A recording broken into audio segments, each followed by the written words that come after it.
Bueno, buenas noches.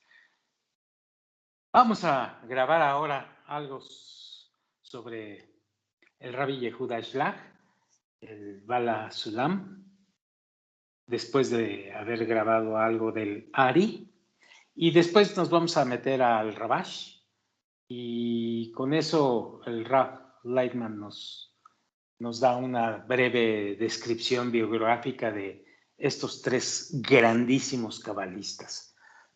Bueno, dice así, el Rabbi Yehuda Shlag, lo que imprimió siempre, la característica que imprimió siempre, era tiempo de actuar.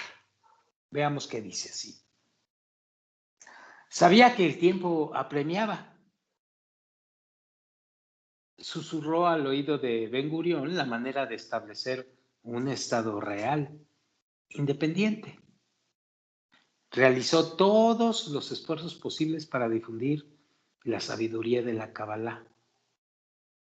Esta es la biografía de uno de los más grandes cabalistas, el Rabbi Yehuda Shlag, conocido también como el Bala Sulam.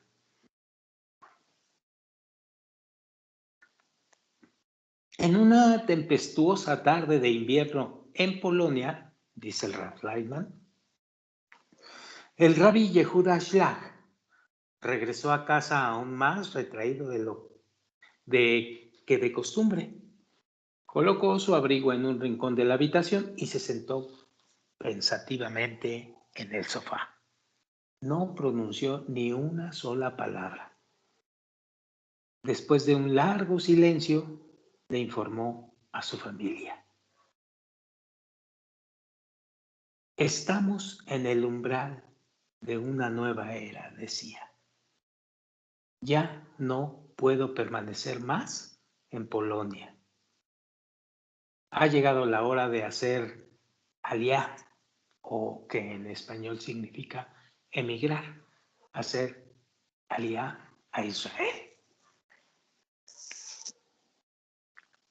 Bala Sulam, dice el Rav Lightman, fue uno de los cabalistas más admirables de nuestro tiempo.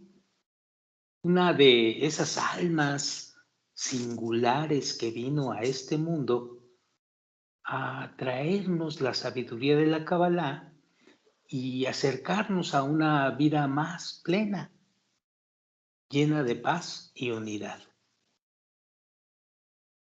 Escribió Bala Sulam así, cito, tengo deseos de derribar esta muralla de hierro que nos ha venido separando de la sabiduría de la Kabbalah. Ciertamente, él fue el primer cabalista que interpretó el libro del esplendor, el libro del Zohar, en su totalidad. Los textos de Lari también fueron interpretados por él y permitió que la antigua sabiduría de la Kabbalah fuera accesible a toda la gente. También fue el primero en publicar un documento de contenido cabalístico y divulgarlo entre el público. Así pues, su corazón se afligía por el futuro del pueblo de Israel y del mundo en general, una preocupación que dominaba cada una de sus acciones. La lucha por hacer aliá o emigrar. Ese día de 1921 no era el primero en que Bala Sulam había expresado su deseo de emigrar a Israel. Algunos años antes, había intentado organizar la Aliyá para un grupo de 100 familias que irían a establecerse en un nuevo asentamiento en Israel. Nubes oscuras se ciernen sobre los cielos de Europa, le decía a cualquiera que le escuchara. El reloj se apresura y el tiempo es vital, destacaba el Baal HaSulam. El grupo ya había ordenado el embarque de sus menajes de caza desde Suecia y se preparaban para hacer alía. Cuando los rabinos de Varsovia descubrieron el plan, ansiosos por la influencia del laicismo en Israel, los rabinos prohibieron viajar a estas familias. En vez de esto, al ejercer una fuerte presión en los miembros del grupo para que se quedaran, pues provocaron su dispersión. A Baal HaSulam, quien había organizado al grupo, los rabinos de la ciudad lo excluyeron, lo humillaron y lo relevaron de su cargo como rabino. A pesar de esto, no se rindió, sino que persistió en sus esfuerzos. Poco tiempo después y sin dinero, el rabí Ashlag finalmente hizo aliyá con su familia y se estableció en Jerusalén. Algunos, y esto es comentario mío, conforme estudiemos más a fondo la sabiduría de la Kabbalah, nos vamos a ir, vamos a discernir y a racionalizar otros aspectos respecto de las religiones, en este caso de la religión judía o de la religión que fuere. Vamos a discernir y vamos a encontrar cosas que nos van a hacer retomar y reposicionarse en relación a estas doctrinas religiosas. Bueno, reavivando el amor, dice el Raf. Eran finales de los años 40 en la casa de David Ben Gurión, en el número 17 de la calle KKL en Tel Aviv. A las 8 de la noche, el jefe del Consejo Nacional parecía fascinado escuchando al hombre que se encontraba sentado frente a él. Si nos acercáramos lo suficiente, podríamos escuchar fragmentos de sus palabras. David, le dice el hombre apasionadamente, podemos construir un estado independiente y feliz aquí, si tan solo pudiéramos reavivar el amor natural que está latente en todos nosotros. Y continúa diciendo, tenemos que asegurarnos que cuando se establezca un estado aquí, sus ciudadanos se ocupen unos de otros. Únicamente de esta forma vamos a tener una base segura y natural en la que podamos construir y continuar nuestra existencia como nación. En muchas ocasiones, dice Ben Gurión, me reuní con Baal HaSulam para discutir sobre la Kabbalah y el futuro de la nación. Déjenme decirles que para los que no conozcamos muy bien la historia de Israel, Ben Gurión, David Ben Gurión, fue uno de los pilares e importantes políticos en el nacimiento de la nueva nación de Israel. Sigo leyendo. ¿Por qué Ben Gurión sostuvo tantos encuentros con Baal HaSulam? Pregunta el Rab. ¿Qué le expresaba Baal HaSulam y por qué estaba Ben Gurión tan intrigado por lo que tenía que revelarle? Baal HaSulam conocía bien la esencia y la singularidad de su gente. Sabía que el pueblo de Israel podría sobrevivir únicamente sobre los cimientos de la ley espiritual de amor al prójimo. En sus conversaciones con Ben Gurión, le hacía hincapié una y otra vez y le citaba: para tener éxito en nuestra misión mutua de construir una comunidad unida aquí, debemos despertar dentro de nosotros esa chispa de amor por nuestros semejantes. De lo contrario, tarde o temprano, no encontraremos un área de interés común. Sin embargo, dice el Rav Lightman, Ben Gurión no fue el único. El Rabbi Yehuda Shlag se reunió con todos los líderes de la nación en esa época, incluyendo a Moshe Sharet, Salman Sashar, Moshe Aram y Jaim Arlosonov. Sin pensar en las diferencias de mentalidad y apariencia, la única preocupación de Bala Sulam era el futuro del pueblo de Israel. La Kabbalah para el pueblo. Bala Sulam no se conformó con reunirse con los líderes de la nación. Poco después de su llegada a Israel, se dedicó a tiempo completo a la enseñanza y a esparcir el método que conduce a amar al prójimo. En 1933 decidió publicar una serie de artículos con la intención de preparar el camino para la verdadera unificación del pueblo.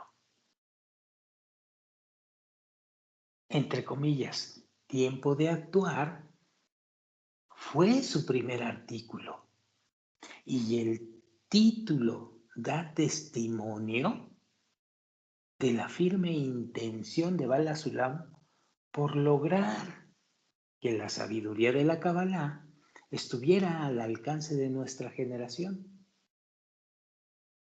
Hasta que él llegó, la Kabbalah había sido ocultada herméticamente.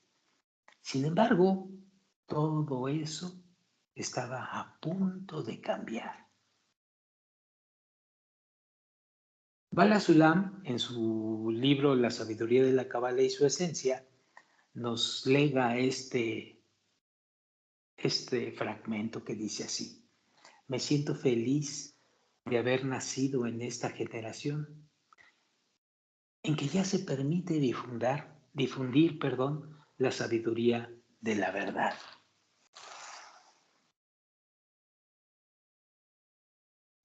La humanidad necesitaba la sabiduría de la Kabbalah y Bala Sulam tenía la determinación de presentarla al mundo.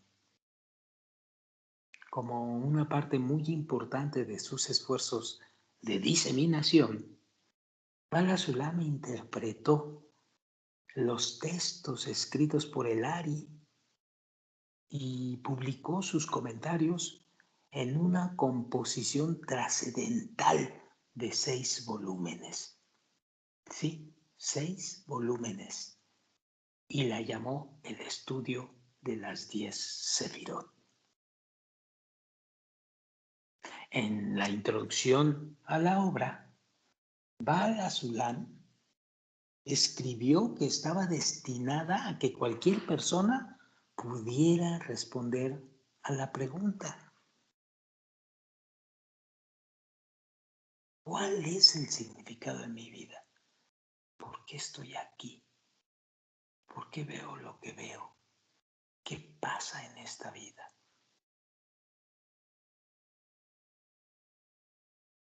Y Bala Sulam afirmaba inequívocamente: solo mediante la difusión de la sabiduría de la Kabbalah al gran público, seremos merecedores de la redención completa. Y puesto que ese es el caso, decía el Baal HaSulam, tenemos la obligación de establecer escuelas y escribir libros con el fin de acelerar la difusión de la sabiduría a través de la nación. Esto que estamos haciendo y que ustedes están oyendo y que yo estoy leyendo es la difusión de la sabiduría de la Kabbalah, y no soy el único. Sigo leyendo. Un periódico escrito con amor. El 5 de junio de 1940, Baal HaSulam tomó la decisión de dar un paso revolucionario. Recopiló las ideas que constituyen el núcleo de la sabiduría de la Kabbalah, las reescribió en términos sencillos y las publicó en el primer órgano cabalista de la historia, Aumá, que significa la nación. En la publicación, Baal HaSulam se dirigió a la nación en un único mensaje, que era: debemos unirnos. Desgraciadamente, todos aquellos que se oponían a la diseminación de la Kabbalah acudieron a las autoridades del mandato británico, porque en aquel tiempo la zona de Israel estaba bajo el mandato de los británicos. Así que fueron y lo acusaron, y aparte hicieron correr rumores para que cerraran el periódico. Así pues, con una sola edición, el primer periódico que intentó difundir la unidad, los lazos de unión y el amor del hombre fue descontinuado. Sin embargo, Baal HaSulam no se desanimó con estos intentos de poner freno a su deseo de compartir la sabiduría de la Kabbalah. Estaba decidido a hacer lo que pudiera para diseminar la sabiduría, y empezó a escribir la obra más significativa de su vida, el Sulam, comentario sobre el libro del Zohar. Él le llamó Sulam por lo que ya vimos nosotros en grabaciones anteriores. El Sulam es el método, abiertamente el método para entender el libro del Zohar. Así pues, este Sulam era un comentario sobre el libro del Zohar, donde nos va a significar toda la gama de reglas y leyes que la Kabbalah, o que el estudioso de la Kabbalah, o que el que quiere ir a la espiritualidad, tiene que aprender y revelar en sí mismo para poder finalmente interpretar y hacer su camino más rápido a través del libro del Zohar. Una escalera al cielo. La escena, dice el Rab, transcurre en Tel Aviv, en un destartalado edificio casi en ruinas. Baal HaSulam ya tiene cerca de 70 años. Largas horas pasa inclinado sobre una vieja máquina de impresión, organizando las letras con las pocas fuerzas que le restan. El contenido de plomo en las letras ya ha afectado su salud, pero Él no se desalienta. Por el contrario, su rostro resplandece.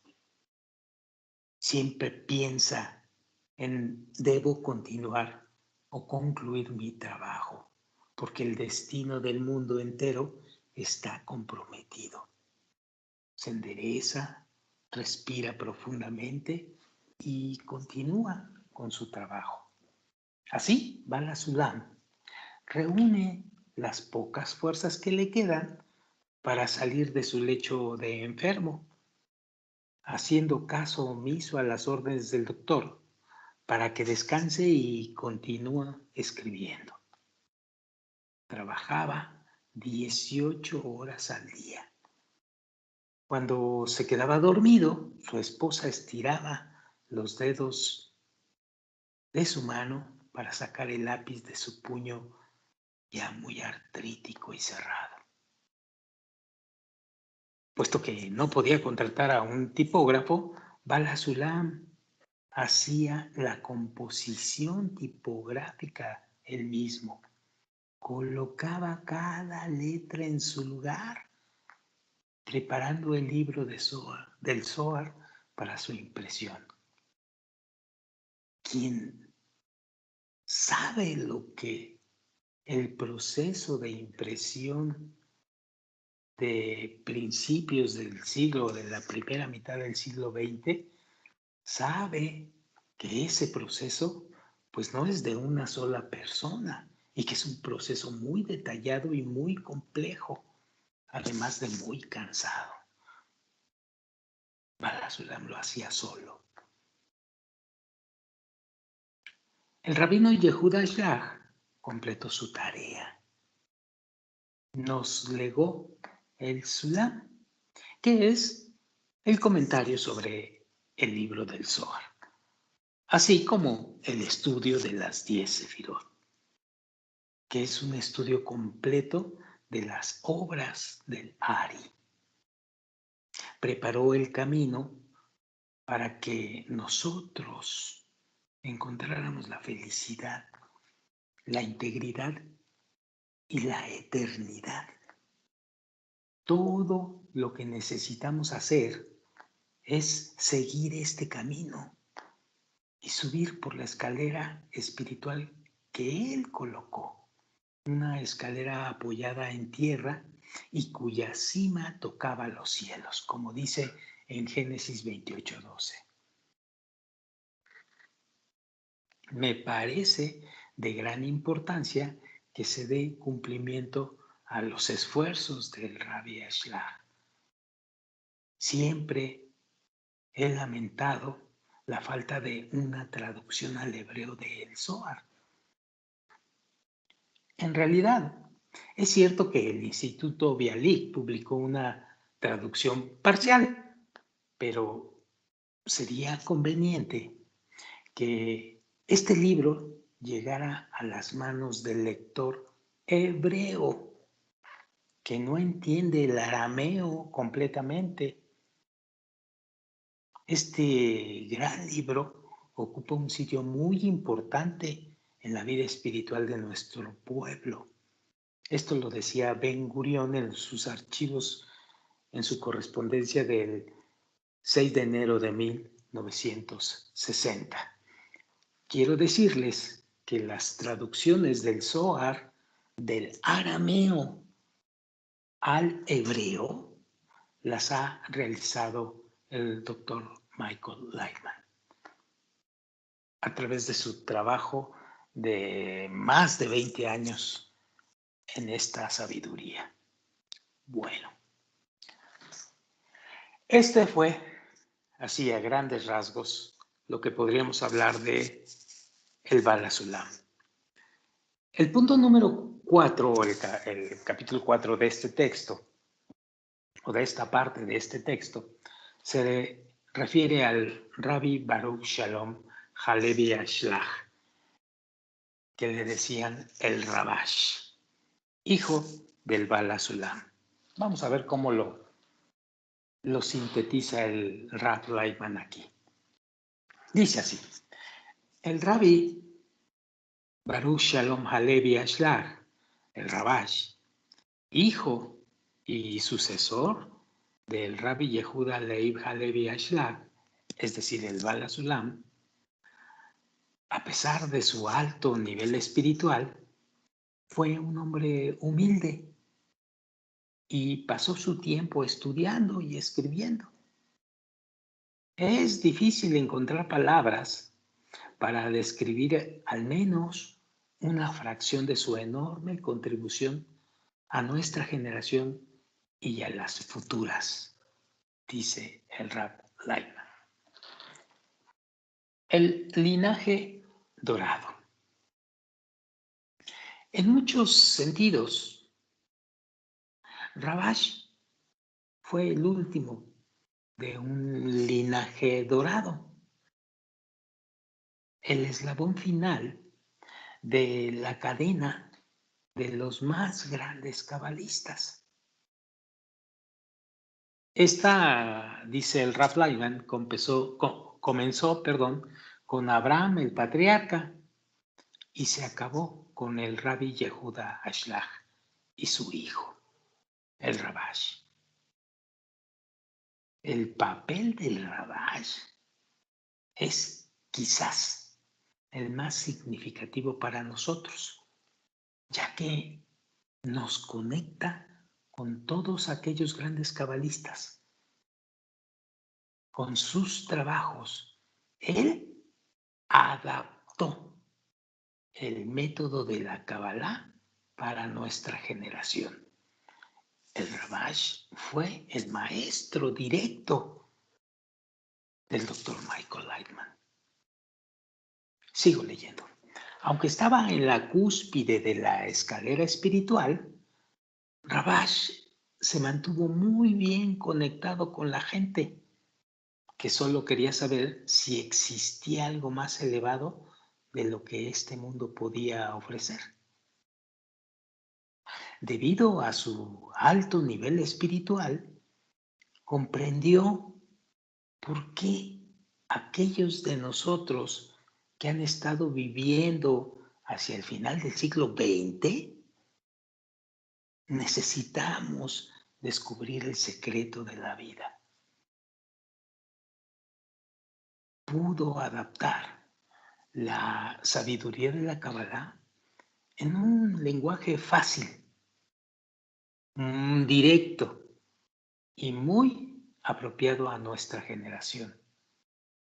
Haciendo esto, nos introdujo en un mundo eterno y fascinante y pavimentó el camino más seguro a través del cual podemos llegar allí. Y creo que el Rab no exagera al decir esto. Dejando el hogar. Cuando Baruch Ashlag tenía 13 años, su padre, el Bala Sulam o el Yehuda Ashlag, decidió que llegó el momento de abandonar Polonia y dirigirse hacia Israel. Bala Sulam esperaba encontrar más cabalistas en Israel que se unieran a él para diseminar la Kabbalah, por lo que en 1921 dejó Varsovia, Polonia, y se trasladó a Jerusalén. En Israel, que era la Palestina en aquella época, el Rabash fue ordenado como rabino por el Rabbi Abraham Isaac HaKohen Kook, el gran rabino de Israel, el rabino Kook, y por el rabino Haim Sonnenfeld, el gran rabino de Jerusalén y líder espiritual y político de la comunidad ortodoxa de aquella tierra de Israel. Rabash tenía solamente 17 años cuando fue ordenado como rabino.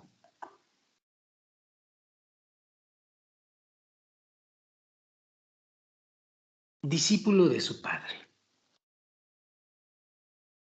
El Rabash, dice el Rav Lightman, sintió el deseo de descubrir el secreto de la vida desde muy joven y lo trató de descubrir con determinación. Su único deseo era llegar a ser estudiante de su padre, el más grande cabalista de la generación. Él quería seguir los pasos de su padre y profundizar en el estudio de la Kabbalah. Sabía que nada, excepto la Kabbalah, llenaría el deseo que ardía en su corazón. Ciertamente, una vez que Rabash demostró que sus intenciones eran sinceras, pues Bala Sulam lo aceptó en el grupo de estudiantes. Para asistir a las clases de su padre, el Rabash tenía que caminar varios kilómetros cada noche, desde la vieja ciudad de Jerusalén hasta la casa de su padre en el barrio Givat Shaul. En su camino, él tenía que pasar a escondidas a través de las barreras de las fuerzas militares británicas, que en aquel tiempo formaban parte del mandato británico. Estamos hablando de 1922 a 1948, más o menos. En el 47 se crea el país de Israel. Bueno, este mandato británico tenía fuerzas militares y el Rabash tenía que estar pasando a escondidas a estos mandos militares que gobernaban en Israel. A pesar de las duras condiciones en que se hallaba Jerusalén a principios de 1930, el Baruch HaShlag tenía un fuerte deseo por seguir el camino de su padre y nunca faltó a ninguna clase ni evento que éste impartiera. Permaneció unido al lado de su padre, acompañándole en todos sus viajes, tomando todos sus apuntes y sirviéndole de cualquier forma posible. Con el tiempo, Baruch llegó a ser el estudiante más cercano de Bala Sulam y comenzó a estudiar de forma aparte con él. Así pues, su padre le enseñó el estudio de las 10 Sefirot y el libro del Zohar. Respondió las preguntas que le formulaba y le preparó para el papel que estaba a punto de emprender,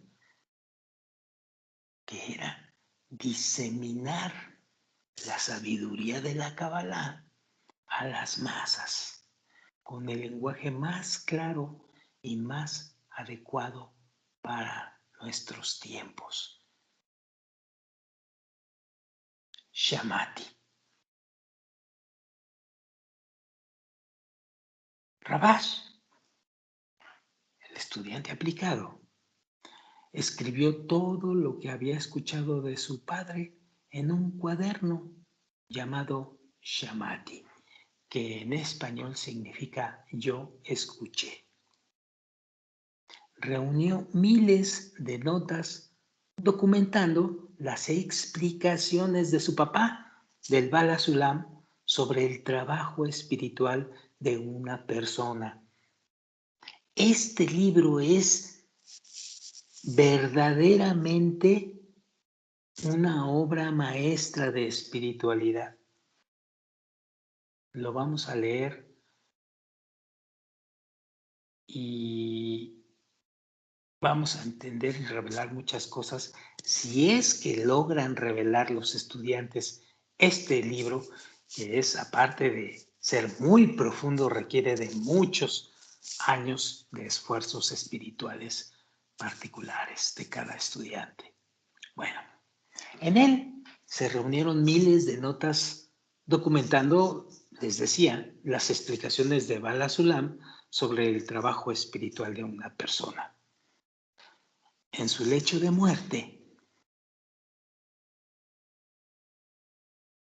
Rabash legó el cuaderno a su estudiante y asistente personal, el Rab Michael Lightman. Rab significa maestro, que no es rabino. Rabino es una carrera que hacen dentro de la religión judía para ser el sacerdote de la religión judía. Rab es maestro. En su lecho de muerte, repito, el Rabash legó el cuaderno a su estudiante y asistente personal, el Rab Michael Lightman, quien más tarde lo publicó como un libro titulado de igual forma y al cual todos los estudiantes del Dr. Lightman tenemos acceso a ese libro. Y créanmelo, no es exageración, es maravilloso la cantidad de pistas que te da para tu trabajo espiritual particular. Bueno, sigo leyendo. Por más de 30 años, el Rabash fue el estudiante y asistente personal de su padre, de quien durante todo ese periodo absorbió las enseñanzas y su espíritu de amor hacia la nación de Israel y el mundo entero. Llegó a entender que solo alcanzaremos la completa redención si diseminamos la sabiduría de la Kabbalah en la nación y en el mundo entero. Y permítanme repetir esto, porque a los estudiantes de Kabbalah les cuesta mucho, pero mucho trabajo poder entender, captar y alcanzar esto último. Llegó a entender que solo alcanzaremos la completa redención si diseminamos la sabiduría de la Kabbalah en la nación, es decir, en los de Israel, en los que estudian directo a Él y en el mundo entero en general. Años más tarde, los estudiantes del Rabash afirmaron que este espíritu había sido su, entre comillas, sello distintivo, su característica principal, así como la característica principal de su papá era tiempo de actuar. En el Rabash, la característica principal de sus enseñanzas, amén de muy profundas y claramente explicadas, era su sello distintivo, el de la difusión de la sabiduría de la Kabbalah. Y eso fue su sello característico durante toda su vida. Y ese fue el mensaje esencial que había legado a sus estudiantes. Un estudiante de Kabbalah profundo y de alta jerarquía espiritual sabe perfectamente bien la importancia que tiene la diseminación. Ya hablaremos de eso en alguna vez, en algún tiempo. Adelante, si seguimos juntos. Bueno, conectando con el mundo e incluso aislado de él. Como su padre antes, dice el Rav Lightman, Rabash no quería ser ensalzado como cabalista. Él rechazó cargos oficiales que le fueron ofrecidos. En lugar de ser reverenciado y ser líder de muchos, Rabash dedicó la totalidad de su tiempo y esfuerzos al trabajo interno y a preparar a estudiantes de Kabbalah. Ellos diseminarían la sabiduría de la Kabbalah y continuarían por el camino de el Bala Sulam con sinceridad. Internamente, dice el Rav Lightman, el Rabash estaba conectado con el mundo entero.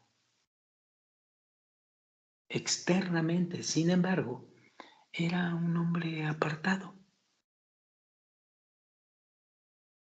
Su viuda, Feiga Ashlag, dice que, cito, ni siquiera nuestros vecinos sabían que él estaba enseñando la sabiduría de lo oculto.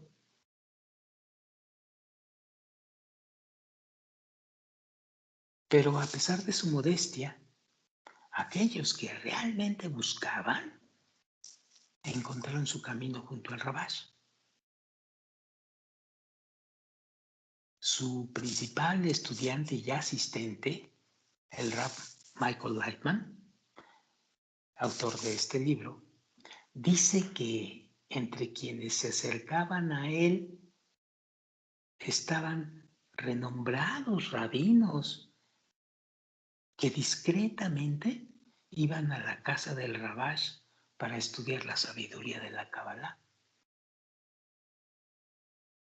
En su trabajo con nuevos estudiantes, el Rabash desarrolló su método único y contemporáneo. Escribió artículos semanales en los que describió en palabras sencillas cada fase del trabajo interno de una persona a través del camino de la espiritualidad.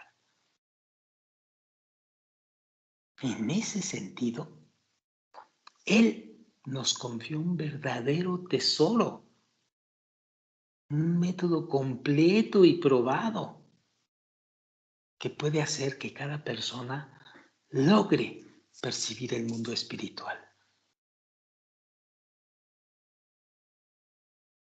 Estos artículos semanales fueron agrupados y recopilados dentro de una serie de libros llamados Lavei Hasulam, que son peldaños de la escalera. Así pues, dice el Rav, Rabash dejó tras de sí muchos grupos de estudiantes en Israel y en más lugares del mundo.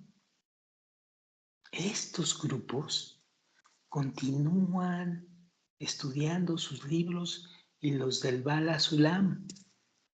No nada más está el Rav Lightman aquí. Hay gente que preparó el Rabash, pero que son grupos muy herméticos y gente muy discreta que ni siquiera sale a la luz. No así el caso de su estudiante más cercano, que era el Rav Lightman, que sale al público a diseminar, y hoy lo tenemos aquí. Bueno, estos grupos continúan estudiando con sus libros y los del Bala Sulam, y existen, y me consta. Bueno, el Rabash tuvo éxito en donde otros no lo tuvieron, al presentarnos la mejor manera de descubrir el aspecto más profundo de la realidad, el mundo superior. El Rabbi Yehuda Ashlag, el Bala Sulam, en su introducción al libro del Árbol de la Vida, dice al respecto: solo a través de la diseminación de la sabiduría de la Kabbalah a las masas obtendremos la completa redención. Y entramos a lo que significa Benei Baruch o Benei Baruch, que es el organismo de estudio de la Kabbalah que inaugura el Dr. Lightman. Dice así: Después del fallecimiento del Rabash en 1991, su principal estudiante y asistente personal, el Rav Michael Lightman, estableció un grupo de cabalistas que denominó Bnei Baruch, que significa hijos de Baruch. El objetivo del grupo es continuar por el camino del Rabash y diseminar su método a las masas. Bnei Baruch, dice el Rav Lightman, ahora se ha convertido en un movimiento internacional con cientos de miles de estudiantes en Israel y en todo el mundo. Estos estudiantes estudian Kabbalah de fuentes auténticas y diseminan de forma gratuita todo lo que es la sabiduría de la Kabbalah a quien quiera aprenderla. El Rabbi Baruch Shalom Halevi Ashlag fue único. Fue un cabalista oculto cuya vocación fue educar a una nueva generación de cabalistas, creando un nuevo método espiritual que fuera apropiado para estudiantes contemporáneos, para estudiantes de esta generación, de esta realidad material y de este mundo en este periodo. Estaba convencido de que si podía adoptar el método de la Cábala a nuestra época, sería mayor su contribución a la humanidad. Así pues, el Rabbi Ashlag quería promover un futuro más brillante para todo el mundo y tuvo éxito. Sí, tuvo éxito. Todo lo que necesitamos hacer es usar este método seguro que él desarrolló. Cuando lo hagamos, seremos recompensados con la revelación de la completa, verdadera y eterna realidad descubierta por cada cabalista a través de las generaciones. Bueno, con esto terminamos ya prácticamente todo lo que podría ser una síntesis de la biografía de estos cabalistas que para nosotros, los que estudiamos actualmente Kabbalah, son vitales y críticos en su importancia. La siguiente y última parte es la raíz espiritual de las festividades. Y miren ustedes esto. Para hablar de la raíz espiritual de las festividades, necesitamos entender que no estamos hablando de la religión judía. No. Si la religión judía toma estas festividades y hace sus fiestas y demás, está bien. Las va a seguir haciendo y no hay problema. Pero la espiritualidad marcada en festividades es un punto muy importante que debemos de conocer en nuestro trabajo espiritual. Porque la raíz espiritual de las festividades son, digamos, nodos, son una llegada a un estado espiritual y de ahí parte otro estado espiritual. Entonces, estas festividades tienen un sistema y están completamente unidas y nos quieren decir algo respecto a nuestro camino espiritual. Este es el asunto más importante de nuestro trabajo espiritual. No el que vayamos a la religión judía y ahí celebremos. Esto lo dejamos para los que les interesa la religión judía. Para los que estamos haciendo trabajo espiritual interno en la sabiduría de la Kabbalah, nos afecta solamente la composición, la raíz espiritual del por qué se están desarrollando estas festividades en esta realidad, nada más. Y de ahí partimos y seguimos con nuestro trabajo interno espiritual. Esto finalmente lo vamos a leer en una próxima grabación y después de esto, el libro nos lleva a unos apéndices. Ya los apéndices son cuestiones que el lector deberá de reunir por su parte. Nosotros llegamos hasta esto, así que en la próxima grabación vamos a leer algo sobre la raíz espiritual de dichas festividades y con esto terminaremos este enorme y muy profundo, pero también muy básico libro para todos los que comenzamos en el interés de la sabiduría de la Kabbalah. Muchas gracias. Nos vemos la próxima vez.